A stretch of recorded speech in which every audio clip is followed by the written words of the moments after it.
5 अगस्त को आज इमरान खान की गिरफ्तारी को 2 साल मुकम्मल होने के बाद तहरीक-ए-इंसाफ ने मुल्क भर में एहतजाज की कॉल दे रखी है।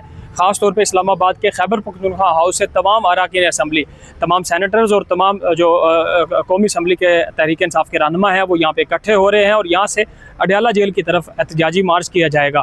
लेकिन दूसरी तरफ पुलिस ने भी अपनी तमाम तैयारियाँ जो है वो मुकम्मल कर रखी है। इस्लामाबाद में हमने देखा है कि कोई ख़ास इंतजाम देखने को नहीं मिल रहे, ना ही कारकुनों को कोई ज़्यादा यहाँ पे एहतजाजी मुजाहरा करने का कोई इरादा है, क्योंकि जो तहरीक-ए-इंसाफ की मरकज़ी क़यादत है उन्होंने इस्लामाबाद की तरफ मार्च करने का जो इरादा था उसको मनसूख कर दिया था। खैबर पख्तूनख्वा की तमाम क़यादत अपने अपने अज़ला में, अपने अपने शहरों में एहतजाज करेंगे, लेकिन इस्लामाबाद में तमाम अरकान असम्बली और सैनेटर खैबर पख्तूनख्वा हाउस से रवाना होंगे अडयाला जेल के बाहर, जहाँ पे एक बड़ा एहतजाजी मुजाहरा करने का ऐलान किया गया है और उसको इस तमाम हिकमत अमली को हतमी शक्ल दे दी गई है। मैं इस वक्त मौजूद हूँ खैबर पख्तूनख्वा हाउस के बाहर, जहाँ पे इस वक्त लतीफ़ खोसा, सलमान अकबर राजा और दीगर क़यादत जो है वो पहुँच चुकी है। तहरीक-ए-इंसाफ के लोग जो है वो यहाँ से काफ़िलों की सूरत में जाने का इरादा तो रखते हैं, लेकिन पुलिस की मज़ामत का उनको ज़रूर सामना करना पड़ेगा। रावलपिंडी में दफ़ा 144 नाफिज है, जगह जगह तमाम जो रास्ते हैं अडयाला जेल जाने वाले उनको बंद किया गया है। पुलिस की भारी नफरी मुख्तलिफ जगहों पर तैनात की गई है। तो देखना होगा कि जब ये सैनेटर्स और अरकान असम्बली जो हैं वो अडयाला जेल की तरफ जाएंगे मार्च करते हुए या काफ़िले की सूरत में, तो उनको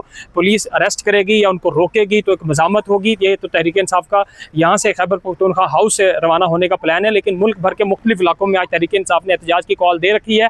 क्या ये एहतजाज कामयाब होगा या नहीं है कि एक क्वेश्चन मार्क है। खैबर पख्तूनख्वा में तो चूँकि अपनी हुकूमत है तो तहरीक-ए-इंसाफ एहतजाज करने में कामयाब हो जाए, लेकिन पंजाब के में ये एहतजाज जो है कामयाब होता हुआ दिखाई नहीं दे रहा। अभी चूँकि सुबह का वक्त है और देखना ये होगा कि कम अज़ कम 3 से 4 बजे के करीब एहतजाज जो है मुख्तलिफ शहरों में मुख्तलिफ जगहों पे अपना जो है वो तूल पकड़ेगा। लेकिन अभी तक मुख्तलिफ जगहों पे ये भी खबरें सामने आई कि गुज़श्ता रात गिरफ्तारियाँ की गई, छापे मारे गए।